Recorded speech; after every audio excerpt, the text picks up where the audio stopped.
and then be like, okay, now let's change the dynamic. I'll take the bass and the drums out of here, let it go low for a second, and then come it back in. But if we take the one thing that's lined up, then I think it'll mess you up in a way that you're like, well, now I don't know what to time to, and that's gonna be frustrating. I actually had to leave a live stream because she says I came across as condescending towards her when I wasn't trying. Yeah, man, so much is lost in translation. So much is lost. You know, some people can't tell. Obviously, on the internet, it's a sensitive place because you don't know what the person is trying to do. And a lot of people are just more on edge. Like, you know, you've been in my life plenty of times. You know that like I don't care. Like I can joke around with people, I can troll with people, and I have a very high capacity for like BS. So where people can come in and they can troll and they can like call you a fraud and like whatever. They can like do all these things, right? And it just doesn't really faze me because I know who I am. I know what I do. I know what I've done for years. And like, so it doesn't really faze me when people come in and troll and stuff like that. But other people, sometimes they're just like, they're very, very sensitive. They're very like, they hold what they're doing so close that it's like you like say a couple things and they're like, how dare you? It's one of my. Do you think it's because of my career feels that way? I mean, it depends. Obviously, I don't know the situation, but like, it depends. I mean, people come in really confidently, and I think sometimes people already. What kind of live was it? Like, I guess it kind of depends. Like, what kind of a live stream that it was. I think sometimes people can feel very sensitive about their. Just insecurity. Yeah, it's like if someone comes in and they already feel like was a production live. Okay, do you happen to remember who it was? If it's already like, if you're already a little bit shaky on what you do, you are in the back of your mind. You already have like, whatever you call it, like syndrome, whatever. Leslie Campbell. That sounds familiar. I don't know if I know who that is, but it sounds vaguely familiar, maybe. But imposter syndrome, right? Like if you already have a little bit of imposter syndrome, you already are like you're putting on something that you don't really have a lot of grounding in, and then someone comes in and is like, well, I actually know, I've actually done this, and I actually have the streams and whatever, and this is something that I've seen as like information that you should know. People can come in and be like, no, she was mastering her production. I said I can master it if she wanted. I mean, yeah, it's like, that's just, yeah. I mean, I think that's, you know, and she took it the wrong way. Yeah. People can be sensitive about what they're doing. Cause I think oftentimes for people, when they're live streaming, they are putting on that, or not even necessarily put on, they might know what they are doing in some senses, but like they might feel like they are trying to showcase what they do that's really good. You know what I mean? Like when people hop on and like, I'm going to show the world on TikTok, my production, like me producing, me mastering something. And people are like, nah, I mean, you probably shouldn't do it that way. They have any opinion. You have any opinion. If you already feel like a little bit insecure about that, then you'll probably, they'll probably push back a little bit. Like people tell me what to do all the time, right? And it doesn't bother me, right? Because I know I'm going to do what I'm going to do. Like I'll produce something, or I'll start like playing a synth or something. And people are like, dude, play the seventh. And like, dude, definitely got to change that to a sawtooth, whatever. I'm like, no. It's not what I want to do. I don't really care, right? Like, or you could even say something. I'm like, nah, I like what I'm doing, and I'll keep doing it that way, right? If I was like insecure of like, oh, dude, they probably do know a lot more than me. They do have a lot more experience, and they do whatever. Then I would feel more of a type of way, you know, more realistically, because I'm insecure in my ability to execute what I'm doing, and I feel like other people are trying to, you know, they're kind of stepping on my toes a little bit. That's just an ego thing. It's natural, you know, it's whatever. I get it.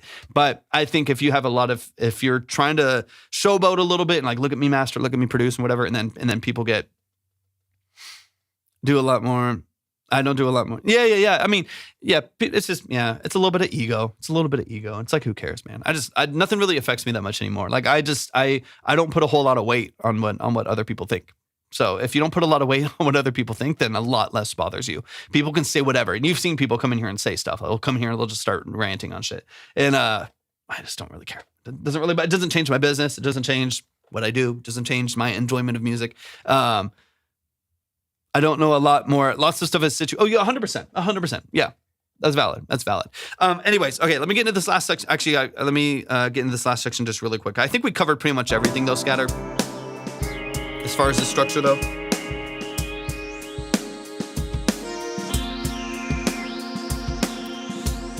Yeah, people are sensitive, man. Fact, no errors, 100%. I know from experience. Yep. got to be able to be collaborative. Now, first of y'all show some love to Scatterbrains. Scatterbrains, thank you so much for sending this in. I appreciate it, man. Show some love to Scatterbrains. I think we talked about the things that are the core of what need to happen for this, but please follow and show some love to Scatterbrains. I appreciate you sending this in, man. Thank you so much for joining and for gracing us with your music. I do appreciate it so much and value that a lot. Here's the other thing that Rembo, thanks for the follow, that I also, everyone could probably keep in mind sometimes, is there's this thing with the music industry and the public-facing music space that I think is really interesting. It's not unique. It's not unique necessarily to the music industry, but it's very prolific and prominent in the music industry. And it's unsolicited advice. And I think this is a really interesting space because there are a lot of communities on TikTok and a lot of people on TikTok that are here, like the consultations that we do on the stream, right? Where the point of you coming in here is to get solicited advice. You are here to get advice. You're here to get tools. You're here to, network with people and collaborate and whatever, right? That's why you're here. You came in here for it. And then there's and then people hop off, and I think they kind of forget that, a little bit, that there are, 100% Tepno, so many, a lot of wannabe everything's on here. People forget that when they step outside of the review and consultations space, where that's not necessarily what people are there for, right? So someone will post their beat because they want to post their beat, and just, if you like it, you like it. And then all of the chat or all of the comments are just like people giving them advice on their beat. Like, you turn up the bass, and if you double up your kick and invert the phase, you could do this. And it's like, I don't give a fuck. I don't. Stop. I'm just posting my art. I'm just posting my thing. If you like it, you like it. If you don't, you don't. But I don't want advice. I am not here for critique and advice. I'm here just to showcase the thing and the process that I'm in, right? And people that will live stream and they're like playing their guitar and they're singing or they're mastering, they're doing their production, right?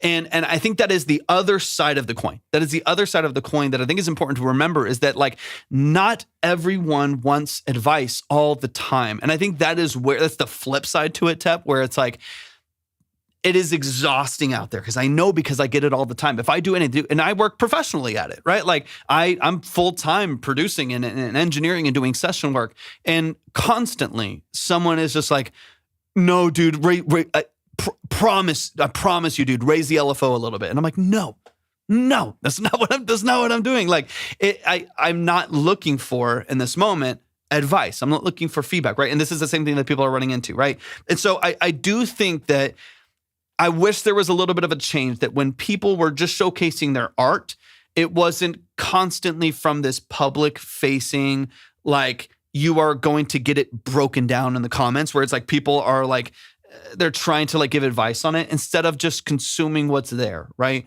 That's not what people are looking for oftentimes. So anyways, I know it's a bit of a side tangent. That's a side tangent. But I think it can be frustrating. I get it because I experience it all the time. It can be frustrating to be like, I'm just putting this out there, right? Like, I'm like, you don't like go to a restaurant, right? And the chef makes a meal, and you're like, I mean, maybe people do this, but I would personally never do this.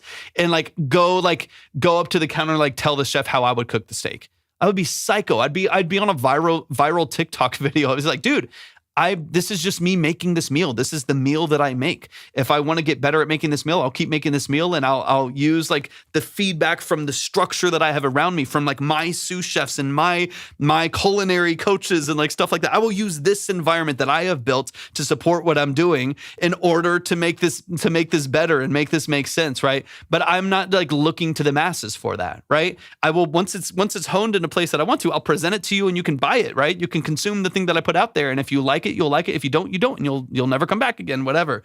But that's like, but I think it's if you get offended when there's no reason to be, that's a you problem. But here's the thing, Tep, it's not up for, and I got to get out of here. I do. It's not for you or the person offering it to dictate what offends people or not, because everyone has such a dramatic, like what should offend or shouldn't offend. That's very subjective to people's experiences, and also to however much like awareness this is, self-awareness there is on the delivery of the things that are, and the context of the situation, right? Thank you for the follows. I appreciate it. How's someone mind thing? I mean, just it's muddy, scattered just because of all the things that we talked about. So the sound quality, the balancing is pretty off just because there's so much stepping on each other. But that's going to be the thing that you're running into. So I don't typically like to like, because like I can take a lot, Tep, like you said, like we've talked about a lot, right? Because I know Tep likes to like poke people a little bit and troll people a little bit, which I can handle, I can take, right? Like it takes a lot to like offend. I don't know. I don't even know what would offend me. Like it takes a lot for me to be offended by anything. So I don't really care, but that context matters, right? Someone else who is like, I'm going to imagine a world. I don't know this, right, Tep, but I'm going to imagine a world where this, I mean, also being a female in the industry, let's not even get it started. Let's not even get started with it. Like being a female in the music industry, like being someone who is like working at engineering and production in a very, very male dominated space like that is, I can only fathom how exhausting that would be.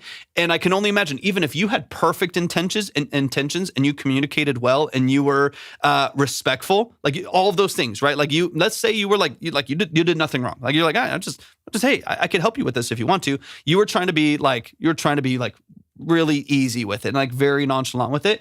Perfect. But also knowing a lot of people in a very, very male dominated space like this, a very aggressive space like this. I know a lot of females in that space. And one of the things that they are, your intentions are good. Exactly. And that can be 100% valid, 100% true.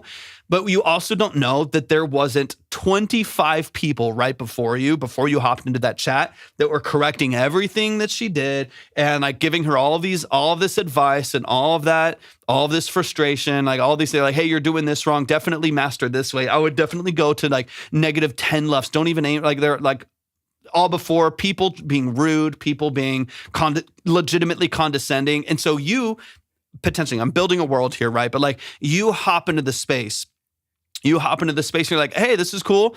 I can definitely help it out. If you ever need someone to master, I'll do it for you. You know what I mean? And that's just the 26th. It's just the 26th. You know what I mean? It's not necessarily that like you did anything wrong. It can sometimes just be the context, right? It can just be the context. You're like someone coming in, like this happens even with me when the algorithm's weird, when the algorithm's just like pointed in a weird direction. You just never know. Like most of the time, the algorithm knows what we do here. It sends the right people, and we connect and we collaborate. We do the consultations. It's great. And then a lot of other times it's like pointed in a weird direction and people come in and they don't even understand what's going on and it's chaotic. And sometimes someone comes in that I might even be like a little bit more snappy with, or just, brash with, or slightly more abrasive with, just because like they are like the 17th person to say the same thing. And I'm like, I know, you know what I mean? I think TikTok is not for sensitive people. Sorry, you can't see here. I mean, there's some validity to that, but it can also be valid for people to get upset if they're frustrated by something. Both can be completely true. If you want to be successful, you have to have a thick skin. You have to be able to handle constructive criticism, and also people can be fucking annoying.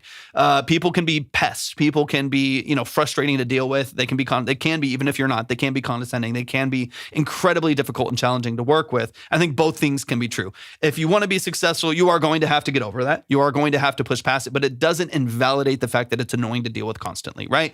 I push past it every single day that people are annoying. Sometimes it's more frustrating than others, and sometimes I push back a little bit more, right? But I think both can be very valid. Sir Byrex, we're actually close. I got to get out of here like literally this second. We were just talking about some live stream situations and the music industry in general, and stuff like that.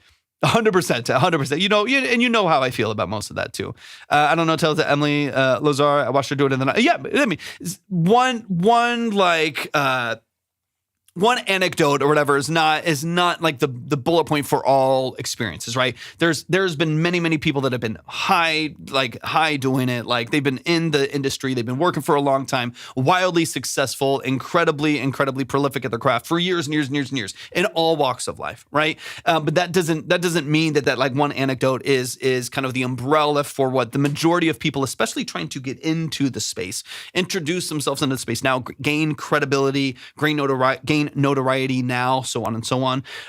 That's, there's a lot to that. I do got to get out of here immediately. Okay, I love y'all so much. Thank y'all so much for joining. Make sure that you're followed or subscribed on TikTok, Twitch, and YouTube, and we are going to be absolutely out of here. I got to get out of here this second. So y'all have an amazing rest of your day. We'll be live again tomorrow. Peace.